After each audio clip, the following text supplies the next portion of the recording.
So students, today we'll be gonna study the chapter number 3 dynamics. और आज जो है ये हम पूरा कवर करेंगे according to new syllabus of the Punjab textbook board PTB 2025. Okay, so let's start. So first of all, in dynamics, we study the kinematics. So what is kinematics? Kinematics में हम क्या करते हैं, हम motion of objects को study करते हैं कि how objects move, object किस तरह से move करते हैं, ठीक है, what is the distance, displacement, ये सब हम जो है चीजें study करेंगे, ठीक है। कि जब कोई ऑब्जेक्ट मूव कर रहा होता है तो वो अपनी पोजीशन चेंज करता है, और पोजीशन चेंज करने की वजह से कोई पोजीशन स्पेसिफिक टाइम में वो चेंज कर रहा है तो हम कह रहे हैं कि उसकी क्या हो रही है, वेलोसिटी हुई है, ठीक है। सो वेलोसिटी को हम स्पीड से भी रिलेट करते हैं, वेलोसिटी को हम स्पीड के टर्म्स में भी लेते हैं, ठीक है। और जब वेलोसिटी चेंज होती है, चेंज इन वेलोसिटी होती है, ठीक है, वेलोसिटी टाइम के साथ चेंज होती है तो हम उसको एक्सेलरेशन कहते हैं। तो हम इसमें ये काइनेमेटिक्स में क्या स्टडी करेंगे, पोजीशन को, वेलोसिटी, एक्सेलरेशन को किसी भी स्पेसिफिक टाइम पे, और फिर पोजीशन और वेलोसिटी जो है मूविंग ऑब्जेक्ट की एक टाइम से दूसरे टाइम पे किस तरह से चेंज हो रही है, उसके मोशन को किस तरह से स्टडी करना है, वो काइनेमेटिक्स के अंदर आता है, ठीक है। एक चीज जो है यहाँ पे डिस्कस करनी है कि कॉज ऑफ एक्सेलरेशन की, एक्सेलरेशन किस तरह से प्रोड्यूस होती है, ये चीज नहीं हम डिस्कस करेंगे। अगर कोई स्टोन फॉर एग्जांपल हमने एक हाइट से गिराया है तो it will be accelerated downward, downward वो आ जाएगा। अगर हमने कोई पत्थर ऊपर फेंका है, ऊपर हाइट से फेंका है, for example if we are standing at a mountain, अगर हम किसी माउंटेन पे खड़े हैं और वहां से हम कोई स्टोन जो है वो ड्रॉप करते हैं, हम स्टोन फेंकते हैं नीचे, तो वो एक्सेलरेट करेगा, मीन्स कि उसकी स्पीड चेंज होगी, ठीक है, एक स्पेसिफिक टाइम के साथ।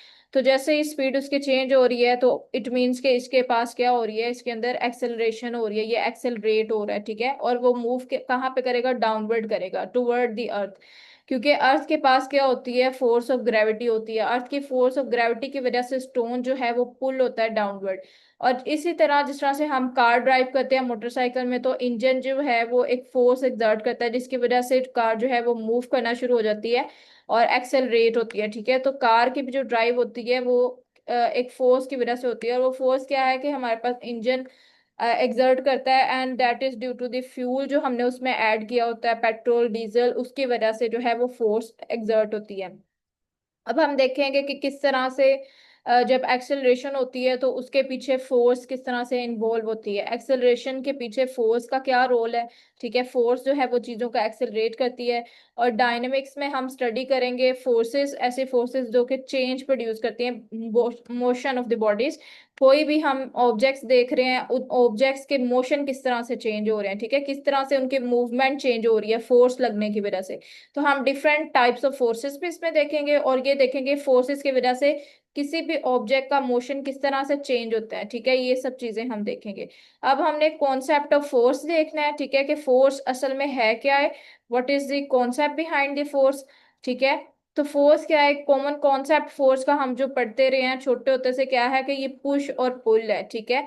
ऐसा पुश और पुल जो क्या करता है, स्टॉप करता है चीजों को, स्टार्ट कराता है चीजों को, चेंज करता है उसका मैग्नीट्यूड और direction. So here there are two things basically, one is magnitude, other is direction of velocity. Velocity का आपको बता दिया, velocity is the displacement by time, ठीक है, जो डिस्टेंस चेंज हो रहा है डिस्प्लेसमेंट टाइम के साथ उसको हम वेलोसिटी कहेंगे, ठीक है। तो अब हमारे पास क्या है कि एक तो इसकी डायरेक्शन आ गई, यानी कि स्पीड किस डायरेक्शन में जा रही है, ठीक है, इस डायरेक्शन में है या जिस डायरेक्शन में है। दूसरा उसका मैग्नीट्यूड क्या है, मीन्स कि वो कितनी वेलोसिटी है, 2 मीटर पर सेकेंड है वेलोसिटी, ठीक है, 3 है, 4 है, मीन्स ये जो नंबर होता है इसको हम कहते हैं इसका क्या है, मैग्नीट्यूड है। और डायरेक्शन के मतलब किस डायरेक्शन में जा रही है। तो फोर्सेस ना सिर्फ इसके मैग्नीट्यूड को चेंज करते हैं बल्कि इसके डायरेक्शन को भी चेंज करते हैं, क्योंकि फोर्स अगर हमने इस साइड पे लगाई है तो इस साइड पे मूव कर रहा है, अगर ये व्हील बैरो इस तरफ लेके जाएगा तो फोर्स इस तरफ लगी होगी तो इस डायरेक्शन में मूव करेगा, ठीक है। जैसे ही हम फोर्सेस को स्टडी करते हैं अपने डेली लाइफ पे तो हम अप्लाई करते हैं इसको अदर बॉडीज पे भी, ठीक है। और कुछ जो है वो फोर्सेस हमारे पे भी एक्ट कर रही होती हैं, फॉर एग्जांपल जैसे हम कोई डोर ओपन करते हैं, जब हम कोई डोर ओपन करते हैं तो हम क्या करते हैं, हम पुश करते हैं या पुल करते हैं उस पे। ऑब्वियसली डोर के ऊपर अक्षर लिखा भी होता है, जब आप पब्लिक प्लेसेस पे जाओ कि इसको पुश करें या इसको पुल करें ओपन करने के लिए, तो हम उस पे या पुश और पुल फोर्स लगा रहे होते हैं, उसके बाद वो डोर ओपन होता है। सिमिलरली अगर हम किसी कार में बैठे हुए हैं तो हम पुश करेंगे सीट के अगेंस्ट, जैसे टर्न आएगा, कोई टर्न आया है, कार ने मूव करना है, टर्न लेना है, तो हम क्या करेंगे कि आगे को हम लोग जो है सीट की तरफ ऐसे पीछे को हो जाते हैं, ठीक है।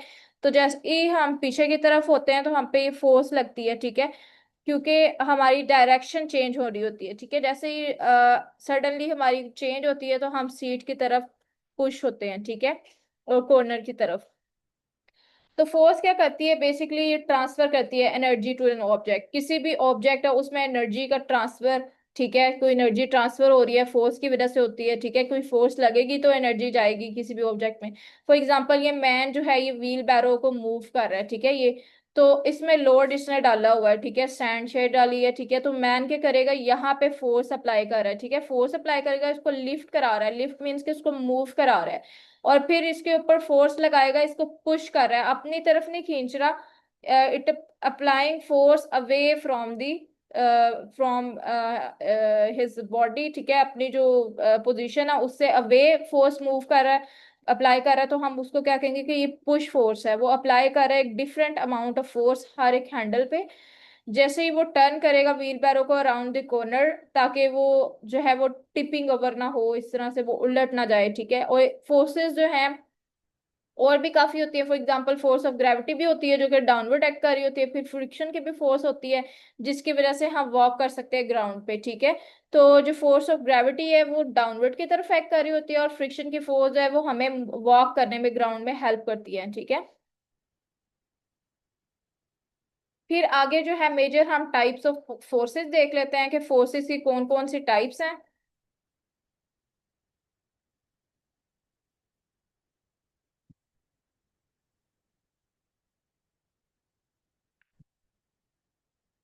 अच्छा, अब यहाँ पर हम टाइप्स पे आते हैं। There are major types of forces जो हैं वो हमारे पास टू होती हैं, one is contact, other is non contact.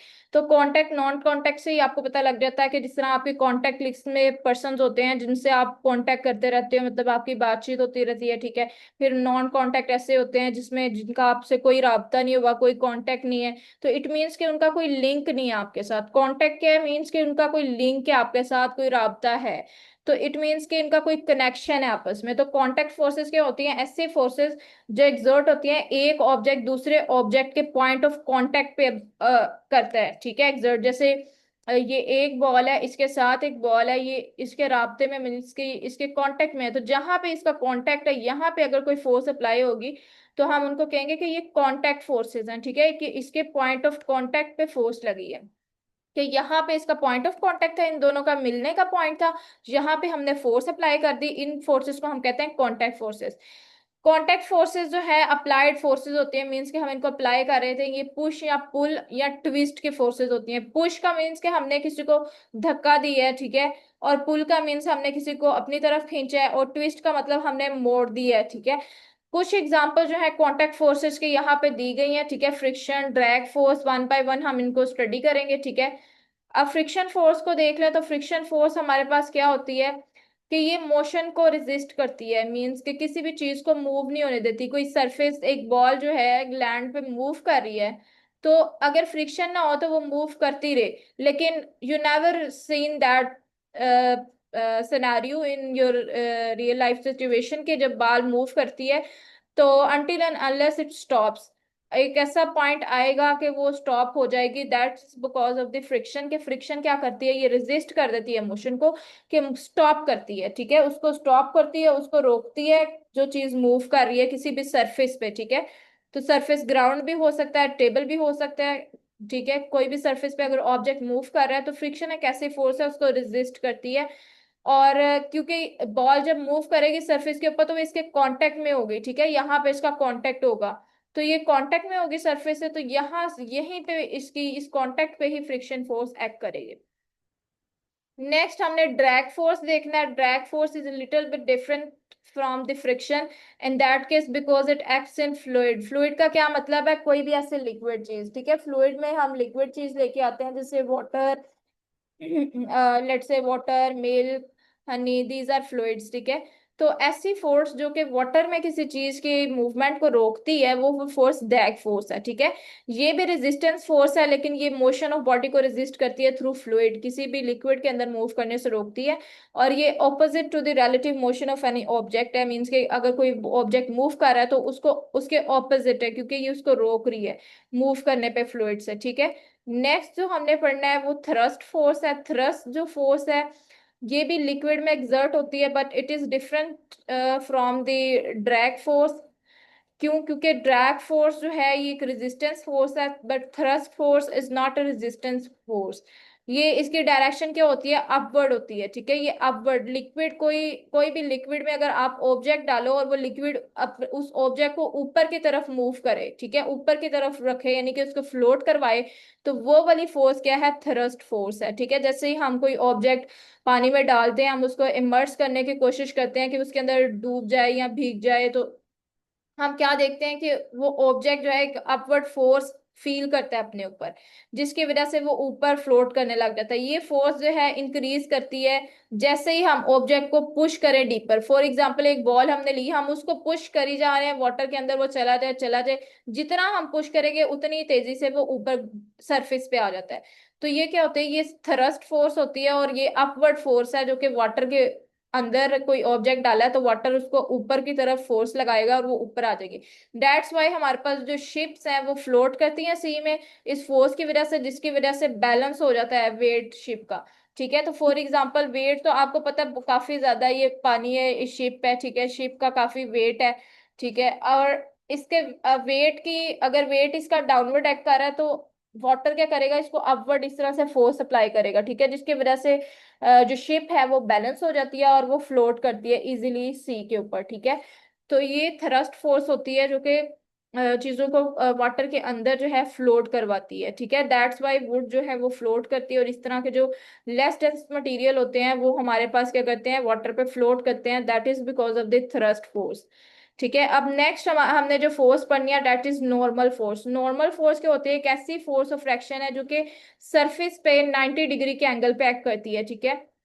जब कोई ऑब्जेक्ट लाई कर रहा है तो उसके ऊपर 90 डिग्री के एंगल पे एक्ट करेगी, ये फोर्स आउटवर्ड एक्ट करेगी और परपेंडिकुलर होगी सरफेस के। Perpendicular means at 90 degree angle, ठीक है। तो इसको हम कहेंगे कि ये सपोर्ट फोर्स भी है, किसी ऑब्जेक्ट को सपोर्ट भी कर रही होती है, ठीक है।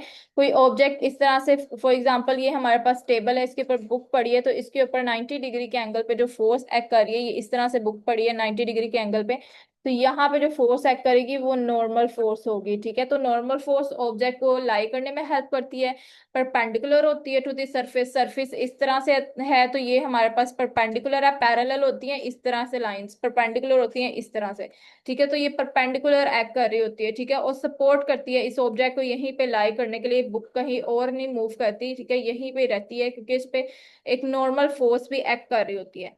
फिर नेक्स्ट हमने जो पढ़नी है दैट इज एयर रेजिस्टेंस। और air resistance as as it names indicate कि ये air, it is related to somewhat air, ठीक है, एयर से रिलेटेड है। ये भी रेजिस्टेंस फोर्स है आपके, जैसे ही इसके नेम में भी आ गया एयर रेजिस्टेंस, के एयर के अंदर एक ऐसी फोर्स है जो चीजों को एयर के अंदर मूव करने से रोकती है, ठीक है। जैसे ही ऑब्जेक्ट गिर रहे होते हैं, आपको पता है कि जब बहुत ज्यादा हाइट से कोई चीज गिरे तो वो हल्की हल्की रुक रुक के आती है, बिकॉज एयर जो है वो उसका मोशन को डाइवर्ट भी उसको कर देती है, उसको डिफ्लेक्ट भी करती है इधर उधर, और एयर रेजिस्टेंस की वजह से वो चीज इतनी जल्दी नहीं नीचे आती।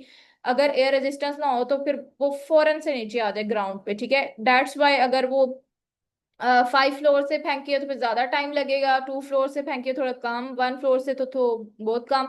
तो ये क्यों होता है? ये एयर रेजिस्टेंस की वजह से होता है, क्योंकि एयर भी जो है वो अपोज करती है, मोशन को रोकती है ऑब्जेक्ट्स के, ठीक है। देन हमारे पास एक फोर्स है टेंशन फोर्स। टेंशन फोर्स जो है ये रोप्स में होती है, ठीक है, रस्सियों में, स्ट्रिंग्स में होती है, ठीक है, स्ट्रिंग तो रोप्स में होती है।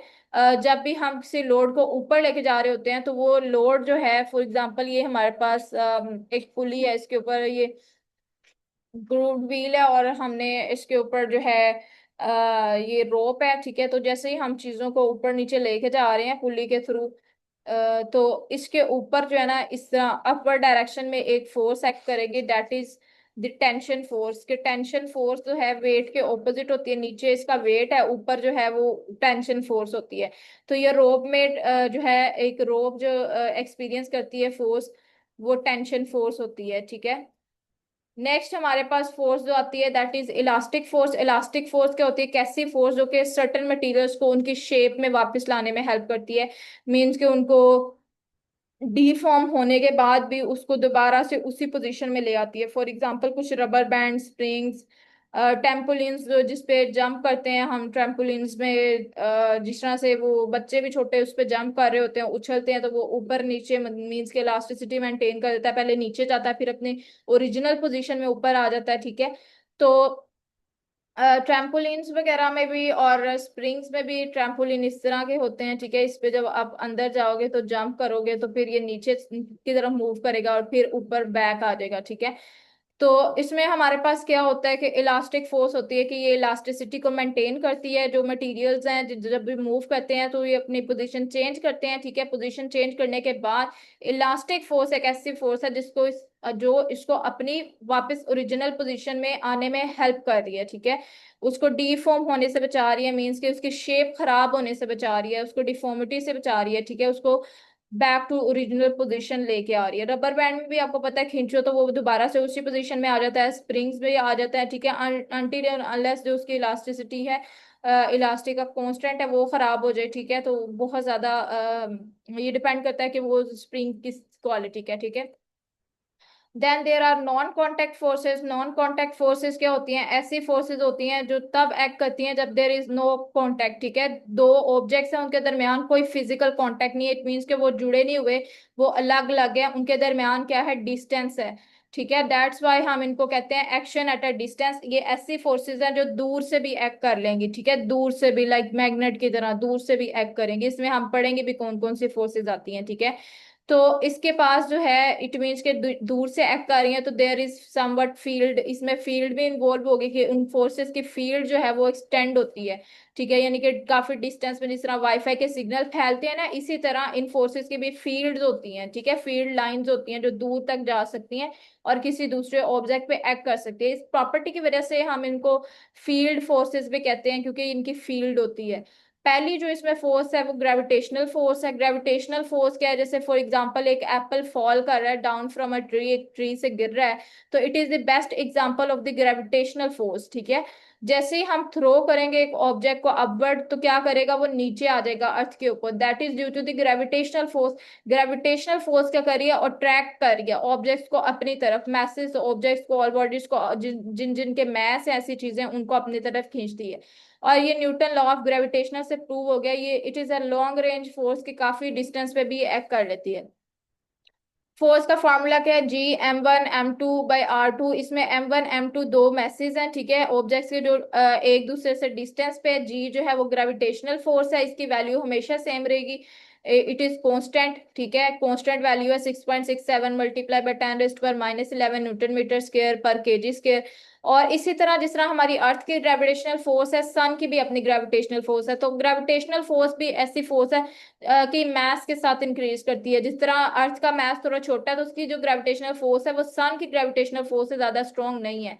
सन के पास बहुत स्ट्रॉन्ग ग्रेविटेशनल फोर्स है, दैट्स वाई कि सन के इर्द गिर्द जो है वो सारा सोलर सिस्टम भी ऑर्बिट कर रहा है, फिक्स्ड ऑर्बिट में रिवॉल्व कर रहा है, अर्थ भी और बाकी भी प्लैनेट जो है वो सोलर सिस्टम के। इसी तरह ग्रेविटेशनल फोर्स जो अर्थ की है वो, अर्थ की ग्रेविटेशनल फोर्स की वजह से अर्थ का एक मून है जो उसके इर्द गिर्द ऑर्बिट करता है। और इसकी वजह से ही जो ऑर्बिट की वजह से हमारे पास ओशंस बनते हैं, एटमॉस्फेयर बनते हैं, ठीक है। और सारा जो यूनिवर्स का सिस्टम है, हमारा कायनात का निजाम है, वो एक स्टेबल है, ठीक है।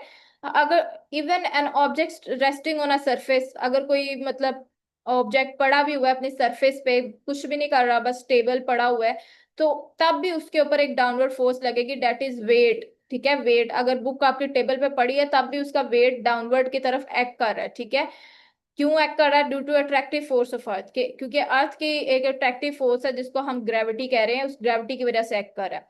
अब जो सेकंड हमने नॉन कांटेक्ट फोर्स पढ़नी है, दैट इज इलेक्ट्रोस्टैटिक फोर्स। अब इलेक्ट्रोस्टैटिक फोर्स क्या, एक ऐसी फोर्स है जो कि दो चार्ज्ड ऑब्जेक्ट्स के दरमियान एक्ट करती है। तो चार्जेस दो टाइप्स के होते हैं, पॉजिटिव नेगेटिव चार्जेस। पॉजिटिव वालों को कैटाइंस हम कहते हैं, एनाइंस नेगेटिव वालों को कहते हैं, ठीक है। तो इलेक्ट्रोस्टैटिक फोर्स दो चार्ज्ड ऑब्जेक्ट्स के दरमियान एक्ट करती है, कि अगर कोई ऑब्जेक्ट एक पॉजिटिवली चार्ज है एक नेगेटिवली चार्ज है, तो उनके दरमियान जो फोर्स होगी वो इलेक्ट्रोस्टैटिक फोर्स होगी, ठीक है। और ये फोर्स क्या करती है, ये ऑपोजिट चार्जेस को अट्रैक्ट कराती है और सिमिलर चार्जेस को रिपेल कराती है। मींस कि अगर हमारे पास जो है पॉजिटिव पॉजिटिव चार्जेस होंगे तो ये क्या करेंगे, एक दूसरे को दूर भगाएंगे, रिपेल करेंगे, ठीक है। और जो सेम चार्जेस होते हैं इनको हम लाइक चार्जेस भी कहते हैं, ठीक है, सेम चार्जेस को। तो इट मींस लाइक चार्जेस क्या करते हैं, रिपेल करते हैं, और unlike charges positive negative unlike charges हैं, ठीक है, डिफरेंट चार्जेस। तो ये डिफरेंट चार्जेस क्या कहते हैं, अट्रैक्ट करते हैं। तो ये इस तरह से एक दूसरे की तरफ इनका एरो होगा कि एक दूसरे की तरफ अट्रैक्ट करेंगे। तो अनलाइक चार्जेस क्या करेंगे, अट्रैक्ट करेंगे, लाइक चार्जेस एक दूसरे को रिपेल करेंगे। Like gravitational force, electrostatic force भी एक लॉन्ग रेंज फोर्स है, मींस के ये डिस्टेंस पे एक्ट कर सकती है, ठीक है। और काफी डिस्टेंस पे एक्ट कर सकती है, कि ज्यादा भी डिस्टेंस हो तब भी, ठीक है। अब आप देख सकते हैं यहाँ पे जो बैलून्स हैं, ठीक है, ये एक दूसरे से दूर मूव कर रहे हैं, तो इट मीन्स कि इसके ऊपर चार्जेस क्या है, सेम है। या तो पॉजिटिव पॉजिटिव चार्ज है या नेगेटिव नेगेटिव चार्ज है, that's why they are repelling each other, ठीक है, एक दूसरे से ये दूर भाग रहे हैं, ठीक है, करीब नहीं आ रहे। आगे हमने जो फोर्स पढ़नी है, दैट थर्ड वन हमारे पास जो है वो non contact force, that is magnetic force. Magnetic force हमसे एज इट नेम इंडिकेट कि इसमें मैग्नेट का कुछ रोल होगा, ठीक है। और मैग्नेट जो है मैग्नेटिक फील्ड प्रोड्यूस करता है, और कुछ मटेरियल ऐसे होते हैं जिनको मैग्नेट अपनी तरफ अट्रैक्ट कर लेता है। जिस तरह से यहाँ पर आपने देखा है मैग्नेट ने जो नेल्स या कुछ कील वगैरह वो उसको ट्रैक कर लिया है। तो मैग्नेट जो है ऐसे मटेरियल जिनको मैग्नेट ट्रैक कर लेता है, जिस तरह आयरन निकल कोबाल्ट, उन मटेरियल्स को हम क्या कहते हैं, दैट आर मैग्नेटिक मटेरियल, ठीक है, जिनको मैग्नेट अपनी तरफ अट्रैक्ट करता है, ठीक है। आपने देखा होगा कि आयरन पेन्स जो हैं वो अट्रैक्ट हो जाती हैं मैग्नेट से, कोई अगर फिजिकल कांटेक्ट ना भी हो, आपने मैग्नेट एक साइड पे रखा हो, आयरन पेन्स इधर रखी हो, तो खुद ब खुद वो एक दूसरे को अट्रैक्ट कर लेंगे। इट मीन्स कि इसमें फिजिकल कांटेक्ट की कोई जरूरत नहीं है, डिस्टेंस पे भी एक्ट कर सकती है, ठीक है। और कितने डिस्टेंस पे एक्ट करती है, depends on the strength of the magnet, के मैग्नेट कितना स्ट्रॉन्ग है, उसकी मैग्नेटिक फील्ड कितनी स्ट्रॉन्ग है, ठीक है। अब मैग्नेटिक फोर्स जो है वो दो पोल्स ऑफ मैग्नेट के, दो पोल्स के दरमियान प्रेजेंट होती है, और ये अट्रैक्टिव भी हो सकती है और रिपल्सिव भी हो सकती है, ठीक है। और ये हम एब्जॉर्व कर सकते हैं डिफरेंट पोल्स मैग्नेट के करीब लेके आए, ठीक है। जो अगर हम लाइक पोल्स लेके आएंगे ना, फॉर एग्जांपल ये हमारे पास मैग्नेट है, इसके पास हम यहाँ पे नॉर्थ पोल ले आए और यहाँ पे साउथ, तो ये क्या है, ये लाइक पोल्स हैं, they are same, like poles means same. तो ये क्या करेंगे, एक दूसरे को रिपेल करेंगे, ठीक है। यहाँ पे साउथ होगा, वैसे ये भी रिपेल करेगा। फॉर एग्जाम्पल मैं यहाँ पे जो है वो इसके बजाय मैं जो है वो अनलाइक पोल्स एक दूसरे के सामने लेके आती हूँ, ठीक है। तो अनलाइक पोल्स अगर मैं सामने लेके आऊँ, यहाँ पे साउथ होगा यहाँ पे नॉर्थ होगा, तो ये एक दूसरे को अट्रैक्ट करेंगे, एक दूसरे के साथ जुड़ जाएंगे, ठीक है। इसमें कोई डिस्टेंस नहीं रहेगा, तो ये अट्रैक्ट करेंगे। तो इट इट मीन्स के जो लाइक पोल्स हैं वो क्या करते हैं, रिपेल करते हैं, और अनलाइक पोल्स जो हैं वो आपस में अट्रैक्ट करते हैं। एंड द फोर्थ वन जो फोर्स है वो हमारे पास क्या है, strong and weak nuclear forces हैं। Strong and weak nuclear forces हमारे पास क्या होती हैं, ये भी नॉन कांटेक्ट फोर्सेज हैं, और ये सब एटॉमिक पार्टिकल्स इसमें इन्वॉल्व होते हैं। न्यूक्लियर से आपको पता चल गया होगा कि ये न्यूक्लियस इसमें इन्वॉल्व होगा, और न्यूक्लियस आपको पता है एटम के अंदर जो है, एटम स्मॉलेस्ट पार्टिकल है उसके अंदर न्यूक्लियस होता है। और न्यूक्लियस के अंदर आपको पता है सब एटॉमिक पार्टिकल्स होते हैं, कौन कौन से, इलेक्ट्रॉन प्रोटॉन न्यूट्रॉन, ठीक है। तो इसके अंदर सब एटॉमिक पार्टिकल कौन कौन से होंगे, इलेक्ट्रॉन, प्रोटॉन, न्यूट्रॉन। और आपको पता है इलेक्ट्रॉन जो है वो ये हमारे पास न्यूक्लियस है, और इलेक्ट्रॉन जो है इस तरह रिवॉल्व कर रहे होते हैं, और न्यूट्रॉन और प्रोटॉन यहाँ पर होते हैं, ठीक है। तो अब ये जो फोर्सेस जो ये नॉन कांटेक्ट फोर्सेस जो कि सब एटॉमिक पार्टिकल के अंदर लगती हैं, वो वाली स्ट्रॉन्ग और वीक न्यूक्लियर फोर्सेस होती हैं। स्ट्रॉन्ग और nuclear force, weak nuclear forces को वन बाय वन हम पढ़ेंगे भी। फर्स्ट ऑफ ऑल हम देख लेते हैं कि फोर कौन सी फंडामेंटल फोर्सेस हैं जो हमारी नेचर में बहुत इंपॉर्टेंट है। फंडामेंटल मीन्स के बहुत ज्यादा नेसेसरी हैं, और बहुत ज्यादा इंपॉर्टेंट जो हमारे पास फोर्सेस है नेचर में, ठीक है, वो कौन कौन सी हैं। वन इज ग्रेविटेशनल फोर्स, जिसके बारे में हमने पहले भी बहुत ज्यादा पढ़ लिया है, ठीक है, कि ये फोर्स डिस्टेंस से एक्ट कर सकती है, ठीक है। और अर्थ के पास ग्रेविटेशनल फोर्स होती है, इसी तरह सन के पास भी होती है जो चीजों को अपनी तरफ अट्रैक्ट करती है। ये वीकेस्ट फोर्स है, ठीक है। जितनी भी ये चारों फोर्सेस हम पढ़ेंगे उसमें से सबसे जो वीकेस्ट फोर्स है वो हमारे पास क्या है, ग्रेविटेशनल फोर्स है। तो आप ये नोट कर लें, the weakest force is the gravitational force, ठीक है। लेकिन ये लॉन्ग रेंज फोर्स है, सबसे ज्यादा लॉन्गेस्ट रेंज है, सबसे वीकेस्ट है और लॉन्गेस्ट रेंज है, कि मीन्स के काफी ज्यादा डिस्टेंस पे भी एक्ट कर सकती है। लेकिन जैसे जैसे इसका डिस्टेंस दूर होता जाएगा वैसे वैसे ये वीक होती जाएगी, ठीक है। अब नेक्स्ट जो है ना वो हमारे पास इलेक्ट्रोमैग्नेटिक फोर्स आ जाती है, ठीक है। अब इलेक्ट्रोमैग्नेटिक फोर्स कैसी होती है, कि ऐसी फोर्स है जो कि कॉज करती है interaction between electrically charge particle, ठीक है। आपको पता चल गया होगा electro means electric, magnetic means magnet, तो इसमें मैग्नेटिक फील्ड भी होगी, इलेक्ट्रिक फील्ड भी होगी, ठीक है। तो इलेक्ट्रोमैग्नेटिक फील्ड इलेक्ट्रिक और मैग्नेटिक फील्ड दोनों को कंबाइन करके बनती है, ठीक है। तो ये फोर्स जो कि कॉज कराती है इंट्रैक्शन इलेक्ट्रिकली चार्ज, कोई भी ऑब्जेक्ट जो है वो इलेक्ट्रिकली चार्ज पार्टिकल्स है उनके दरमियान जो फोर्स होती है वो इलेक्ट्रोमैग्नेटिक फोर्स होती है। इलेक्ट्रोस्टैटिक और मैग्नेटिक फोर्सेस जब दोनों आए मिल जाए तो फिर हम कहते हैं कि ये इलेक्ट्रोमैग्नेटिक फोर्स है। ये भी लॉन्ग रेंज फोर्सेस हैं और ये एरियाज जिस पे ये एक्ट करती हैं हम इनको इलेक्ट्रोमैग्नेटिक फील्ड्स कहते हैं, ठीक है। तो इलेक्ट्रोमैग्नेटिक फील्ड फॉर एग्जांपल यहाँ पर कोई फोर्स है तो यहाँ पे ये इतने एरिया पे एक्ट कर रही है, तो हम ये क्या कहेंगे कि ये हमारे पास क्या है, ये सारा एरिया हम कहेंगे ये क्या है, इलेक्ट्रोमैग्नेटिक फील्ड है इसकी, ठीक है, कि यहाँ तक ये एक्ट कर सकती है। आगे इलेक्ट्रोमैग्नेटिक जो फोर्सेस होती हैं ये स्ट्रॉन्गर देन ग्रेविटेशनल होती हैं, ठीक है। ग्रेविटेशनल हमने क्या पढ़ा था, सबसे वीकेस्ट फोर्स है। इलेक्ट्रोमैग्नेटिक फोर्स क्या है, ये स्ट्रॉन्गर देन ग्रेविटेशनल है और weaker and weak nuclear forces से भी ज्यादा स्ट्रॉन्गर है, ठीक है। ग्रेविटेशनल से भी ज्यादा स्ट्रॉन्ग है और वीक न्यूक्लियर फोर्सेस से भी ज्यादा स्ट्रॉन्ग है। मींस के स्ट्रॉन्ग न्यूक्लियर फोर्स से ज्यादा स्ट्रॉन्ग है, लेकिन ये हमारे पास वीक न्यूक्लियर फोर्स से ज्यादा स्ट्रॉन्ग है, ग्रेविटेशनल फोर्स से ज्यादा स्ट्रॉन्ग है, ठीक है।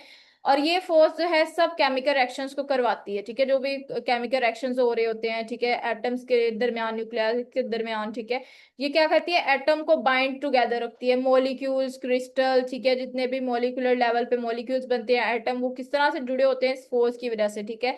मैक्रोस्कोपिक अगर लेवल पे देखें, मैक्रोस्कोपिक वो लेवल है जिसको हमें माइक्रोस्कोप से चीजें नहीं देखनी पड़ी, हमें आंख से नजर आ रही है। तो अगर हम ऐसी चीजें जो हमें आंख से नजर आ रही है उस लेवल पे देखें तो ये पॉसिबल है कि जो फ्रिक्शन है जो डिफरेंट सरफेसेस में हो रही है वो रिलेटिव मोशन में होती है, ठीक है, एक दूसरे के रिलेटिव होती है। नेक्स्ट हमने जो है वो स्ट्रॉन्ग न्यूक्लियर फोर्स पढ़नी है। स्ट्रॉन्ग न्यूक्लियर फोर्स हमारे पास क्या करती है कि ये अटोमिक न्यूक्लियाई को टुगेदर रखती है, ठीक है। हमने दो टाइप ऑफ न्यूक्लियर फोर्सेस पढ़नी थी, one is strong and other is weak. Strong nuclear forces जो है न्यूक्लियाई को जोड़ के रखती है, उसको बाइंड करके रखती है। बाइंड किस तरह से कि प्रोटॉन और जो न्यूट्रॉन है न्यूक्लियस के अंदर उसको जो है वो रिपल्सिव इलेक्ट्रोमैग्नेटिक फोर्स नहीं एक्ट करने देती। जो हमारे पास प्रोटॉन है क्योंकि वो पॉजिटिवली चार्ज है और आपको पता है इलेक्ट्रॉन नेगेटिवली चार्ज होते हैं, तो रिपल्सिव कोई अगर उसके ऊपर चार्ज एक्ट करेगी, ठीक है, न्यूक्लियस पे, तो वो उसको ओवरकम करेगी, उसको खत्म करेगी न्यूक्लियस के ऊपर, और प्रोटॉन और न्यूट्रॉन को जोड़ के रखेगी, ठीक है। ओवरकमिंग रिपल्सिव इलेक्ट्रोमैग्नेटिक फोर्स जो कि पॉजिटिवली चार्ज प्रोटॉन के दरमियान होती है। आपको पता है कि न्यूक्लियस के दरमियान में प्रोटॉन्स भी होंगे और प्रोटॉन एक से ज्यादा भी हो सकते हैं और फिर न्यूट्रॉन्स भी होंगे। तो जब प्रोटॉन ज्यादा है तो आपको पता है कि पॉजिटिवली चार्ज एक दूसरे को रिपेल करते हैं, तो ये इस तरह से दूर दूर भगा सकते हैं इसको। इट मीन्स के न्यूक्लियस जुड़ के नहीं रहेगा, वो बाइंड नहीं रहेगा। तो अब स्ट्रॉन्ग न्यूक्लियर फोर्स क्या करती है, ये इस जो पॉजिटिवली चार्ज की वजह से जो रिपल्सिव इलेक्ट्रोमैग्नेटिक फोर्स आती है इसके चार्जेस की वजह से, तो उसको ये ओवरकम करती है, उसको खत्म करती है और न्यूक्लियस को जोड़ के रखती है। ये शॉर्ट रेंज फोर्स है क्योंकि ये न्यूक्लियस के अंदर ही एक्ट कर रही होती है। इसका 10⁻⁻14 मीटर तक एक्ट करती है। 10⁻⁻14 का मीन्स के 0.0000014 टाइम्स जीरो, बहुत ये छोटी वैल्यू है।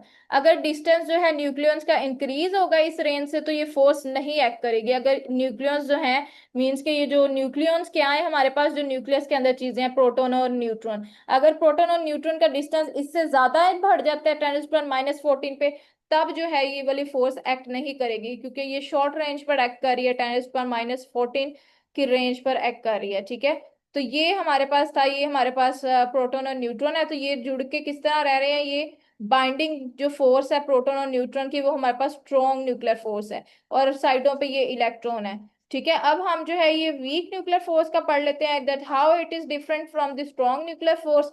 वीक है, इसके नेम से आपको पता लग गया कि ये वीकर फोर्स है। ठीक है, और वीक न्यूक्लियर फोर्स जो है ये डिसइंटीग्रेशन के लिए रिस्पॉन्सिबल है न्यूक्लियस की।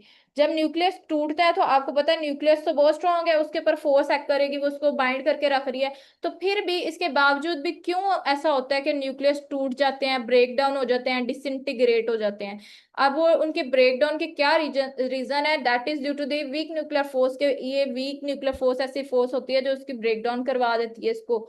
ठीक है, अब वीक न्यूक्लियर फोर्स जो है ये बीटा डिके भी कराते हैं। ठीक है, बीटा पार्टिकल हम किसको कहते हैं, इलेक्ट्रॉन को कहते हैं। तो बीटा डिके क्या है, डिके का मतलब टूटना। ठीक है, ब्रेकडाउन।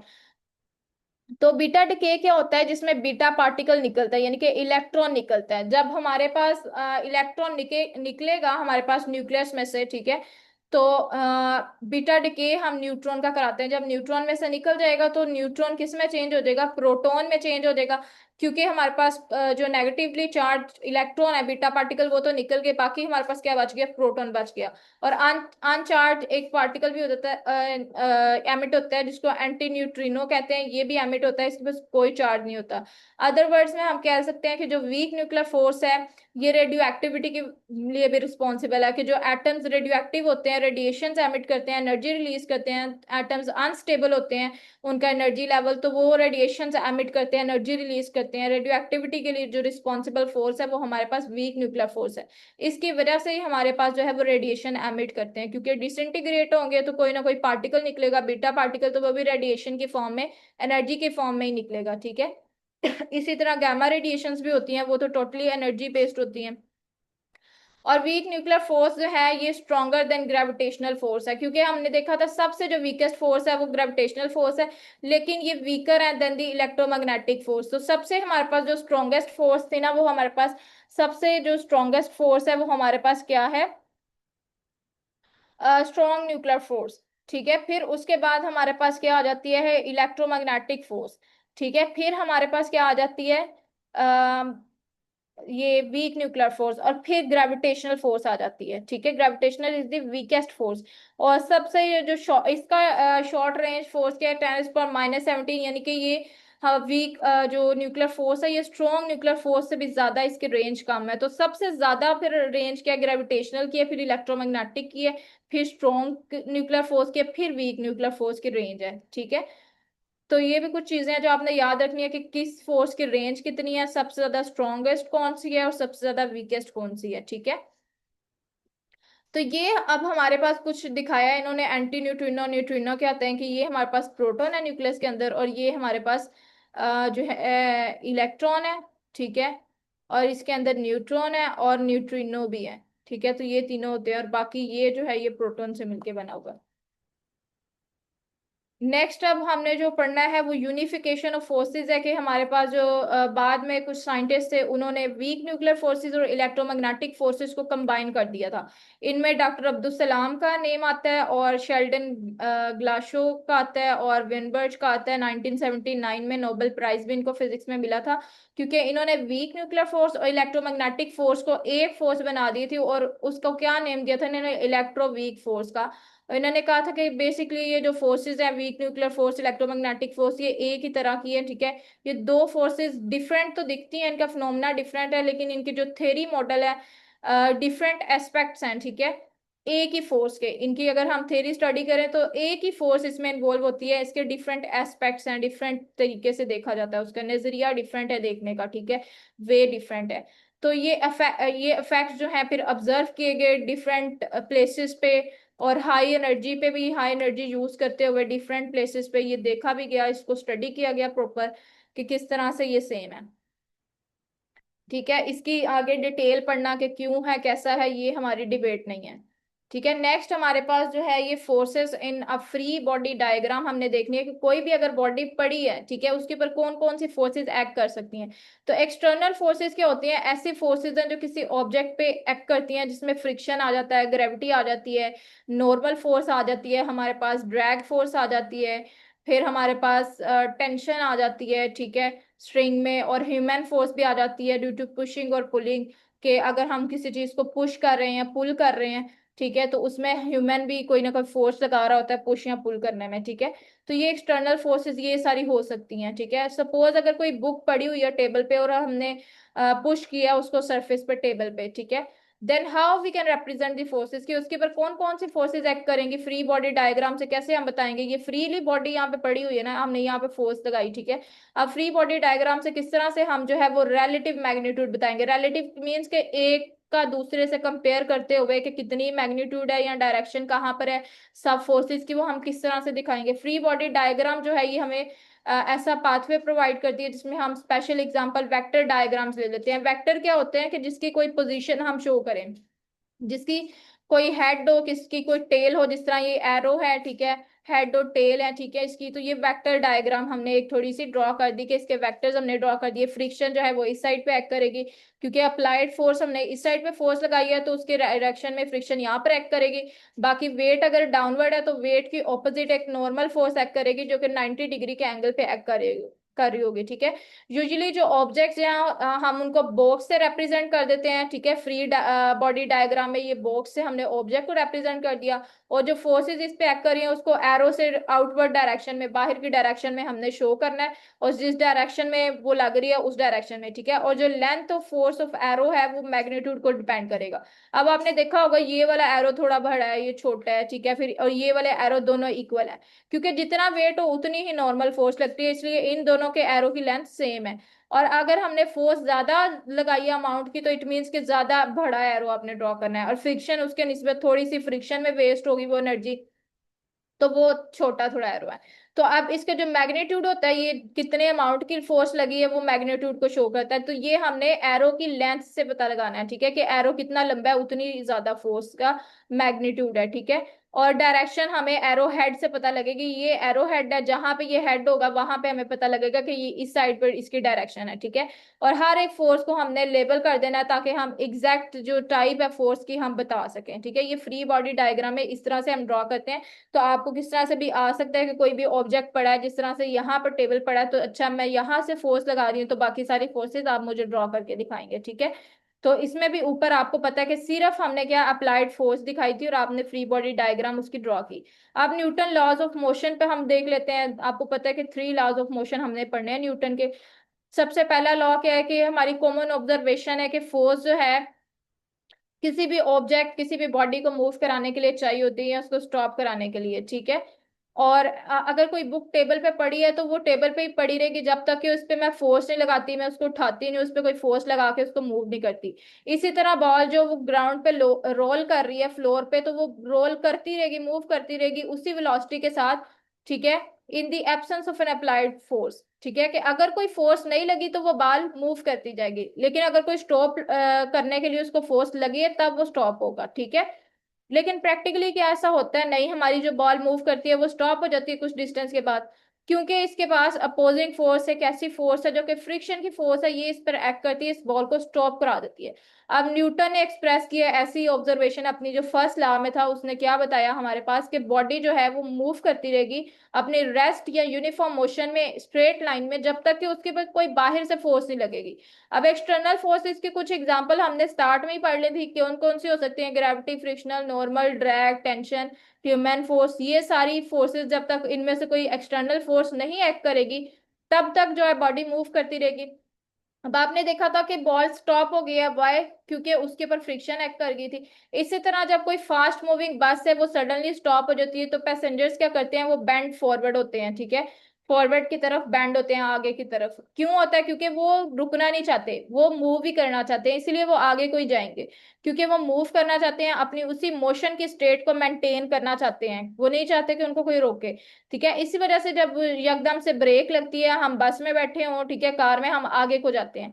इसी तरह बस जो है start moving quickly from rest, जैसे ही अब अगर रेस्ट पे है तो अगर बस शुरू होगी तो पैसेंजर बैक जाएंगे, क्योंकि वो बैक पे थे पहले, बैक टेक लगा के आराम से बैठे हुए हैं। अब वो बस स्टार्ट हो गई है तो वो पीछे को जाएंगे, क्योंकि वो रेस्ट पे थे, वो उन्होंने बैक सीट पे आराम से रेस्ट कर रहे थे, तो अब वो रेस्ट में ही रहना चाहते हैं, ठीक है। इस तरह से जो टेंडेंसी है पैसेंजर की कि वो रिटेन करना चाह रहे हैं अपनी उसी स्टेट को, रेस्ट की, इस वजह से वो पीछे मूव करेंगे। तो अब जो फर्स्ट लॉ ऑफ मोशन है वो क्या कहता है कि जो बस है अगर वो मूव कर रही है रोड पे तो उसको मूव करता ही रहना चाहिए, अगर कोई जब तक फोर्स ना एक्ट करे इंजन पे। लेकिन प्रैक्टिकली ऐसा नहीं होता, इंजन जो है स्टॉप कर जाता है वर्किंग और बस भी रेस्ट पे आ जाती है कुछ डिस्टेंस कवर करने के बाद। ये क्यों होता है? क्योंकि फ्रिक्शन की वजह से हमारी जो बस है उसके टायर और रोड के दरमियान, बस के टायर होते हैं ना और नीचे रोड होती है, उनके दरमियान में फ्रिक्शन होती है, उसकी वजह से स्टॉप करते हैं। जिस तरह हमारी बॉल जो है वो ग्राउंड की फोर्स की वजह से, ग्राउंड और बॉल के दरमियान फ्रिक्शन थी, उसने बॉल को स्टॉप कर दिया। ठीक है, तो सारी जो बॉडीज अर्थ में मूव करती हैं वो फ्रिक्शन की वजह से स्टॉप हो जाती हैं। अगर आप किसी आउटर स्पेस में और आप जो है वो बॉल को थ्रो करो अपने से अवे, जहां पे कोई फोर्स नहीं एक्ट करी, तो ऑब्जेक्ट जो है वो मूव करता रहेगा, फॉर एवर मूव करता रहेगा एक ही वेलोसिटी के साथ। जिस वेलोसिटी से आपने उसको फेंका उसी स्पीड के साथ वो मूव करता रहेगा, क्योंकि वहां पे कोई फोर्स नहीं है, उसको रोकने वाली कोई चीज नहीं है। ठीक है, तो फर्स्ट लॉ ऑफ मोशन हमारे पास क्या कहता है कि फोर्स एक ऐसी एजेंसी है, ऐसी चीज है, ऐसी एजेंसी है जो कि चेंज करती है और टेंड टू चेंज, और चेंज करने की कोशिश करती है किसी भी ऑब्जेक्ट की रेस्ट या यूनिफॉर्म मोशन की जो स्टेट है उसकी पोजीशन उसमें चेंज करती है। अब यूनिफॉर्म मोशन हमारे पास क्या है कि अगर कोई बॉडी 1 किलोमीटर जो है वो फॉर एग्जांपल हमारे पास कितने मिनट में कर रही है, 30 मीटर, 30 मिनट्स में कर रही है, 2 किलोमीटर हमारे पास 60 मिनट्स में कर रही है। ठीक है, तो इसी तरह जो है वो अ, अगर वो 3 किलोमीटर करेगी तो कितने मिनट में, 90 मीटर में उसको करना चाहिए, 30 मिनट्स के बाद। तो अगर तो ये इक्वल इक्वल कर रही है तो हम कहेंगे कि ये कौन से मोशन में है, यूनिफॉर्म मोशन। बट अगर 1 किलोमीटर उसने 30 मिनट में किया और 2 किलोमीटर उसने कोई 2 घंटे में किया, तो हम कहेंगे कि ये यूनिफॉर्म मोशन में नहीं है, कि एक जैसा ये मोशन नहीं कवर कर रही। तो यूनिफॉर्म मोशन का यहाँ से आपको समझ आ गया होगा कि इक्वल डिस्टेंस इक्वल टाइम में अगर कवर कर रही है तो हम कहेंगे कि ये क्या है, यूनिफॉर्म मोशन में है। इसी तरह अगर इक्वल स्पीड वो इक्वल टाइम में कवर कर रही है तो हम कहेंगे कि ये यूनिफॉर्म स्पीड है। इसी तरह यूनिफॉर्म वेलोसिटी भी आ जाती है। ठीक है, तो फोर्स क्या करती है, फोर्स बॉडी में चेंज लाती है। स्पीड जब चेंज होगी, अगर स्पीड चेंज इन स्पीड, हमारे पास वेलोसिटी जो है वो चेंज इन डिस्टेंस है, फिर जो चेंज इन वेलोसिटी आएगी तो हम कहेंगे एक्सेलरेशन। तो जैसे किसी चीज की स्पीड चेंज हो रही है तो हम कहेंगे कि ये एक्सेलरेशन भी हो रही है। तो फोर्स क्या करती है, स्पीड चेंज कराती है, जब स्पीड चेंज होगी तो ऑब्वियसली एक्सेलरेशन चेंज होगी। अब जो नेक्स्ट कॉन्सेप्ट हमने पढ़ना है दैट इज इनर्शिया। इनर्शिया क्या होता है? ठीक है, तो इनर्शिया क्या है, एक नेट फोर्स हमें चाहिए होती है किसी भी वेलोसिटी ऑब्जेक्ट की, अगर हमने चेंज करनी है तो हमें फोर्स चाहिए उसको रोकने के लिए। उसको ज्यादा स्पीड से अगर मूव कराना है तो फोर्स चाहिए, उसको रोकना है तो फोर्स चाहिए। तो एक फोर्स हमें चाहिए होती है जो कि फॉर एग्जांपल एक नेट फोर्स जो रिक्वायर होगी, अगर बाइसिकल को हमने स्पीड अप करना है तो हम ज्यादा उसके जो पेडल मूव करेंगे उसको फोर्स ज्यादा लगाएंगे तो वो जल्दी मूव करेगा, क्विकली मूव करेगा। इसी तरह फोर्स हमें ट्रक पे भी लगानी पड़ेगी अगर हमने उसका मोशन चेंज करना है। तो क्या आपने जितनी फोर्स साइकिल पे लगाई होगी उतनी ही आपको ट्रक पे लगानी पड़ेगी कि आप उसको उतना उतनी फोर्स में ट्रक आपका स्पीड अप हो जाएगा? नो, आपको ट्रक पे ज्यादा फोर्स लगानी पड़ेगी क्योंकि उसका मैस बहुत ज्यादा है। तो जिसका बॉडी का मैस ज्यादा है उसको उतनी फोर्स में उतनी उसकी स्पीड नहीं हो रही चेंज, उसको ज्यादा फोर्स चाहिए। तो ये वाला जो कॉन्सेप्ट है ये इनर्शिया के अंडर आता है कि इनर्शिया की वजह से जिसका मैस ज्यादा है उसका इनर्शिया ज्यादा है। दैट्स वाई जिसका मैस ज्यादा है हमें उसको फोर्स भी ज्यादा लगानी पड़ेगी उसकी उतनी मूवमेंट कराने के लिए। ठीक है, तो जो मैस ऑफ एन ऑब्जेक्ट है वो मेजर ऑफ इट्स इनर्शिया, जितना ज्यादा मैस होगा उतना ज्यादा इनर्शिया होगा। तो इनर्शिया एक ऐसी प्रॉपर्टी है बॉडी की जो कि इसकी स्टेट ऑफ रेस्ट और यूनिफॉर्म मोशन स्ट्रेट लाइन में उसको मेंटेन करती है। ठीक है, इसकी वजह से हमारे पास जो role of inertia newton first law में आता है। ठीक है, कि इनर्शिया का भी रोल होता है मूवमेंट कराने में किसी भी ऑब्जेक्ट का। इसी तरह अगर हम टेबल से ये क्लॉथ पुल करें अब्रप्टली, फौरन से अचानक से खींच लें, तो ऑब्जेक्ट्स ऐसे के ऐसे ही पड़े रहते हैं ओरिजिनल पोजीशन में। हाँ, क्योंकि उसे पोजीशन चेंज ही नहीं की, उसने दोबारा से कहा, उसने कहा कि मैं इसी पोजीशन में था तो मैं इसी में रहूंगा। ठीक है, जब तक कि उसने फौरन से नीचे से खींचा तो ऑब्जेक्ट्स वैसे के वैसे ही पड़े रहे। ठीक है, ये न्यूटन फर्स्ट लॉ की वजह से। अब सेकंड लॉ ऑफ मोशन हमारे पास क्या कहता है कि अगर कोई फोर्स नहीं एक्ट करी ऑब्जेक्ट पे, देन उसकी जो वेलोसिटी है ऑब्जेक्ट की वो चेंज नहीं होगी। ठीक है, तो ये सेकंड लॉ है जो डील करता है एक्सेलरेशन के साथ। सेकंड लॉ में हम एक्सेलरेशन और फोर्स का लिंक पढ़ेंगे कि क्या लिंक है। तो इसमें क्या लिंक है कि अगर कोई एक्सटर्नल फोर्स किसी बॉडी पे एक्ट किया तो वो बॉडी को एक्सेलरेट कर देगी in the direction of the force. Force की डायरेक्शन में उसको उसकी स्पीड चेंज करेगी, स्पीड चेंज करने की वजह से एक्सेलरेशन चेंज होगी। तो अगर कोई एक्सटर्नल फोर्स बॉडी पे एक्ट की है तो उस बॉडी को एक्सेलरेट कर देगी उस फोर्स की डायरेक्शन में। और जो मैग्नीट्यूड एक्सेलरेशन का वो डायरेक्टली प्रोपोर्शनल होगा उस फोर्स के मैग्नीट्यूड से, कि जितनी ज्यादा फोर्स होगी उतना ज्यादा उसका मैग्नीट्यूड होगा एक्सेलरेशन का, कि उतनी ज्यादा एक्सेलरेशन होगी। और इसी तरह अगर ये मैथ से इन्वर्सली प्रोपोर्शनल है, जितना ज्यादा मैथ होगा उतनी कम एक्सेलरेशन होगी। ठीक है, तो जितना कम मैथ होगा उतनी ज्यादा एक्सेलरेशन होगी। अब ये हमने लिंक क्या पढ़ा कि ये इन्वर्सली प्रोपोर्शनल का मतलब है कि दोनों का उल्ट ताल्लुक है, डायरेक्ट नहीं है। ठीक है, इन्वर्सली प्रोपोर्शनल का क्या मतलब होता है कि एक चीज इंक्रीज कर रही है तो दूसरी डिक्रीज कर रही है। और डायरेक्टली प्रोपोर्शनल का मतलब है कि एक चीज इंक्रीज कर रही है तो दूसरी भी इंक्रीज कर रही है, एक चीज डिक्रीज कर रही है तो दूसरी भी डिक्रीज कर रही है, मतलब कि सेम लिंक है।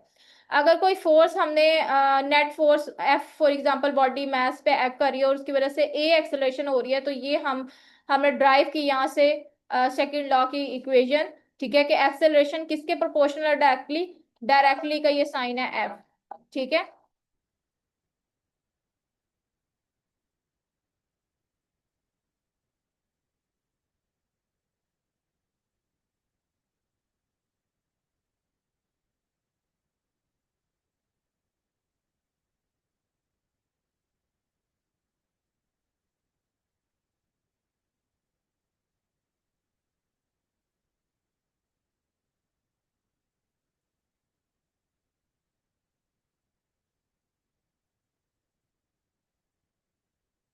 अब नेक्स्ट हम देखते हैं कि अब हमारे पास देखते हैं हम कि एक्सेलरेशन जो है वो फोर्स के तो डायरेक्टली प्रोपोर्शनल है, और मास के इन्वर्सली प्रोपोर्शनल है, कि एक्सेलरेशन जितनी ज्यादा होगी उतनी जितनी हमारे पास फोर्स ज्यादा होगी उतनी ज्यादा एक्सेलरेशन होगी। और इसी तरह जितना कम मास होगा उतनी जो एक्सेलरेशन है वो हमारे पास ज्यादा मास होगा तो कम होगी, और अगर मास कम होगा तो एक्सेलरेशन ज्यादा होगी। तो एक्सेलरेशन जो है वो डायरेक्टली प्रोपोर्शनल है फोर्स के, इन्वर्सली प्रोपोर्शनल है मास के। यहां से अगर हम ये डायरेक्टली प्रोपोर्शनल का हम साइन जब हटाएंगे तो हमने एक कांस्टेंट लगा देना है, और वो कांस्टेंट हमारे पास क्या है नीचे जाके हम देखेंगे। ठीक है, force is equal to M A. ठीक है, according to SI unit mass जो है अगर 1 kg हो, ए 1 मीटर पर सेकेंड हो, तो फोर्स 1 न्यूटन की होगी।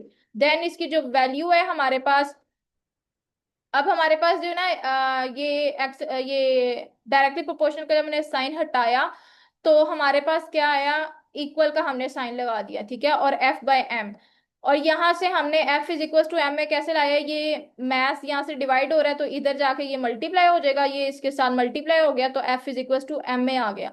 तो अब इसका जो कांस्टेंट है ना इसकी वैल्यू 1 हो गई, जब हमारे पास मैथ 1 kg होगा, एक्सेलरेशन 1 होगी, फोर्स भी 1 न्यूटन की होगी, तो कांस्टेंट भी 1 हो जाएगा। दैट्स वाई इधर कोई कांस्टेंट नहीं आया। ठीक है, तो जो फर्स्ट लॉ ऑफ मोशन है वो प्रोवाइड करता है डेफिनेशन ऑफ द फोर्स। ठीक है, अब फोर्स जो प्रोड्यूस होती है एक्सेलरेशन की वजह से, ठीक है, फोर्स जो है क्या करती है, एक्सेलरेशन किसी बॉडी में प्रोड्यूस करेगी। और सेकंड लॉ ऑफ मोशन के अकॉर्डिंग हम कैलकुलेट कर सकते हैं कि कितनी फोर्स जो है वो चाहिए होगी, कोई भी हमने एक्सेलरेशन एक कितनी एक्सेलरेशन करानी है उसमें कितनी फोर्स चाहिए होगी, यहाँ से हम फाइंड कर सकते हैं मैस और एक्सेलरेशन अगर हमारे पास हो तो हम देख सकते हैं कि कितनी फोर्स हमें चाहिए होगी इतनी एक्सेलरेशन कराने के लिए, अगर कोई किसी बॉडी का मैस इतना है। अगर किसी बॉडी की मास 1 kg है और उसकी हमने 1 मीटर पर सेकेंड स्क्वायर की एक्सेलरेशन करानी है, तो हमें कितनी फोर्स चाहिए होगी, 1 न्यूटन फोर्स चाहिए होगी। ठीक है, तो ऐसा यूनिट जो है वो फोर्स का हमारे पास न्यूटन है। अगर हम फोर्स का इफेक्ट अब देख लेते हैं वेलोसिटी के ऊपर, तो जो न्यूटन का सेकंड लॉ है वो हमें बताता है कि फोर्स जो है वो चेंज कर लेती है अपनी वेलोसिटी किसी भी बॉडी पे, किस तरह से कि वो एक्सेलरेशन प्रोड्यूस करती है या डिसेलरेशन प्रोड्यूस करती है। तो फोर्स जो है या तो स्पीड अप कर सकती है, एक्सेलरेशन का मीन्स कि पॉजिटिव एक्सेलरेशन होती है जब पॉजिटिवली जो स्पीड चेंज होती है। ठीक है, यानी कि इंक्रीज होती है। अगर वो एक्सेलरेशन मीन्स कि स्पीड अप हो रही है, कोई चीज इंक्रीज हो रही है, और डिसेलरेशन का मतलब डिक्रीज हो रही है उसकी स्पीड। ठीक है, तो वो डिसेलरेशन है। तो एक्सेलरेशन पॉजिटिव चेंज है। ठीक है, इंक्रीज हो रही है स्पीड, ज्यादा तेजी से कोई चीज मूव कर रही है, और डिसेलरेशन का मतलब है कि वो स्लो डाउन हो गई है। ठीक है, तो deceleration negative change in acceleration, acceleration positive change in acceleration है। ठीक है, जैसे ही हमारे पास वेलोसिटी जो है वो एक वेक्टर है, ठीक है। वेलोसिटी के साथ ना सिर्फ हम मैग्नीट्यूड बताते हैं बल्कि इनकी डायरेक्शन भी बताते हैं कि ये किस डायरेक्शन में चेंज ला रहा है।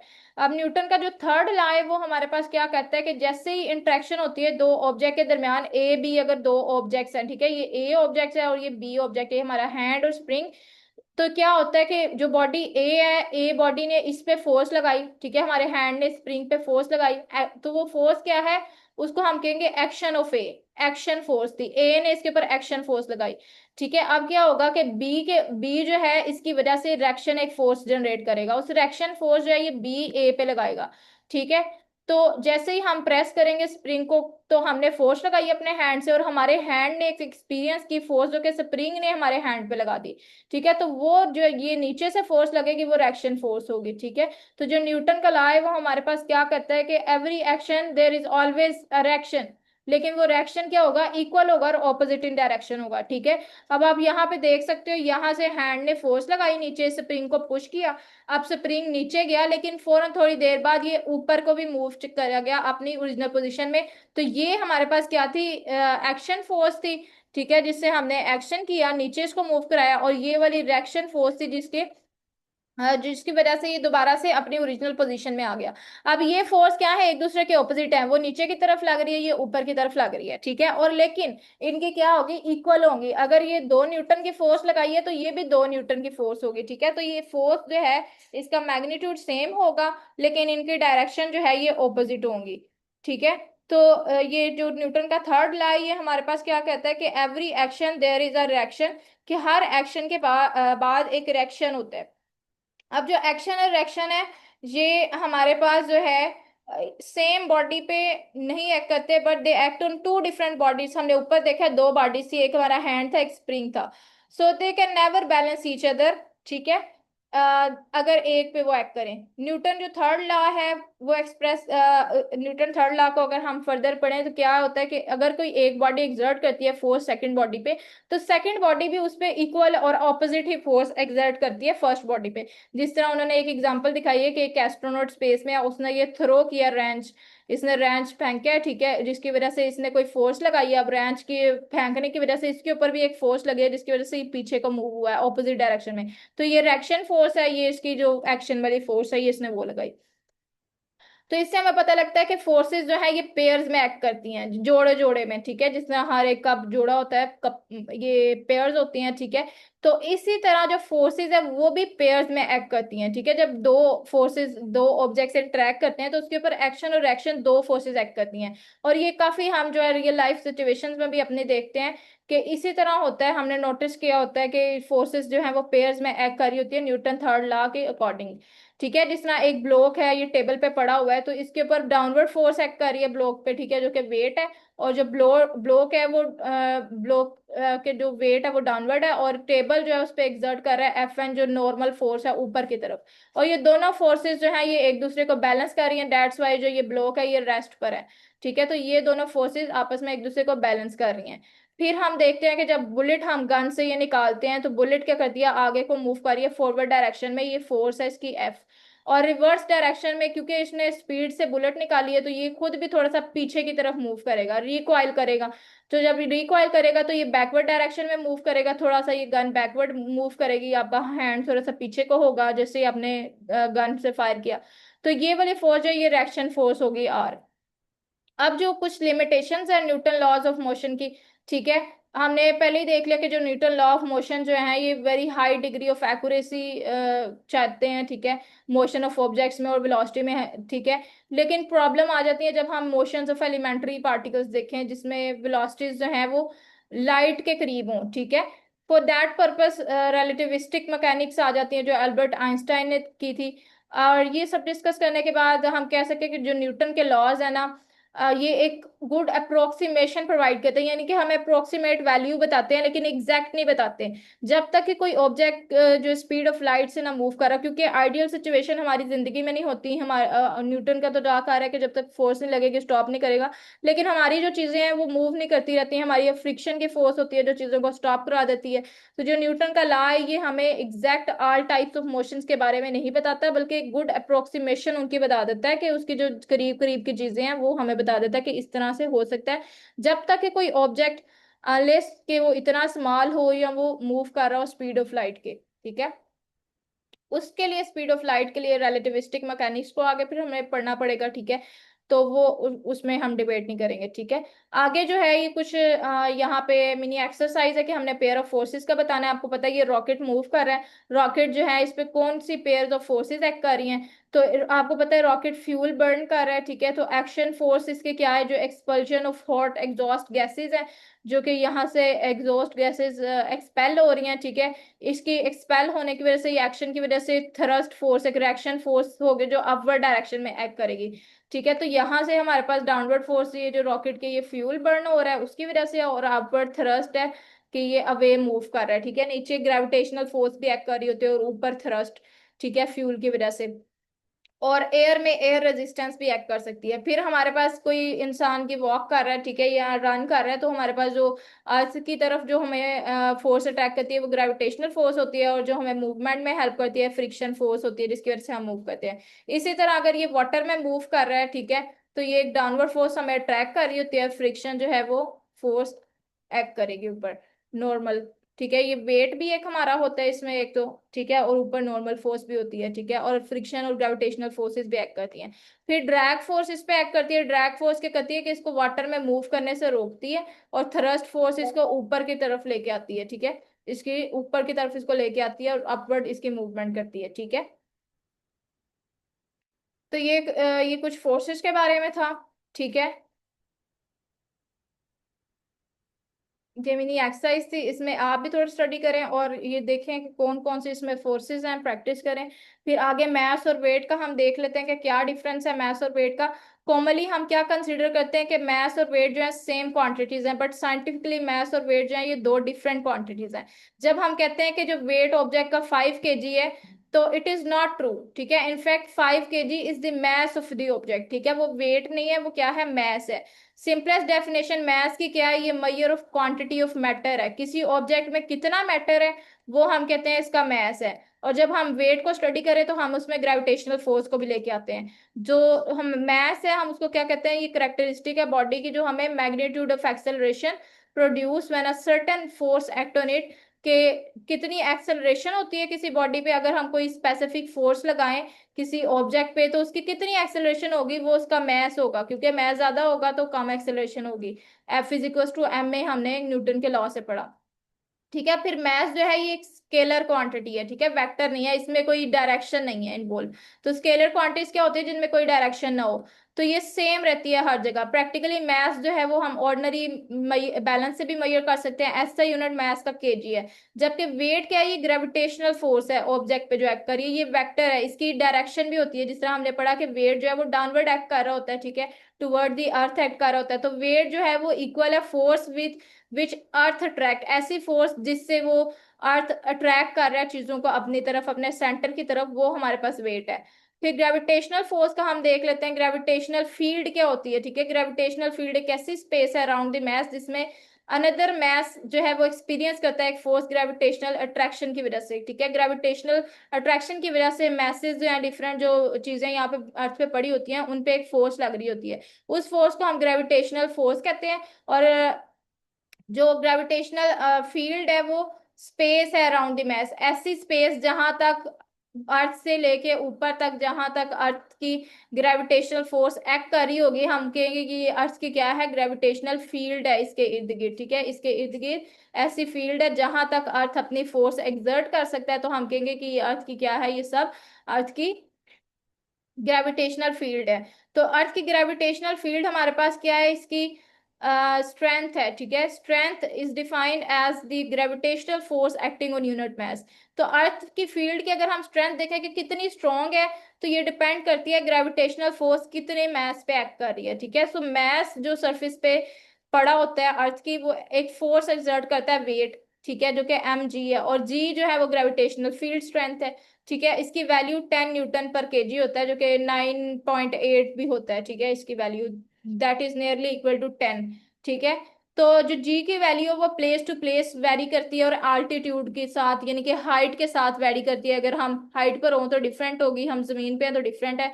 तो जो क्योंकि वैल्यू ऑफ वेट जो है वो सेम नहीं रहता हर जगह। मैथ सेम रहता है लेकिन वेट हर जगह नहीं सेम रहता।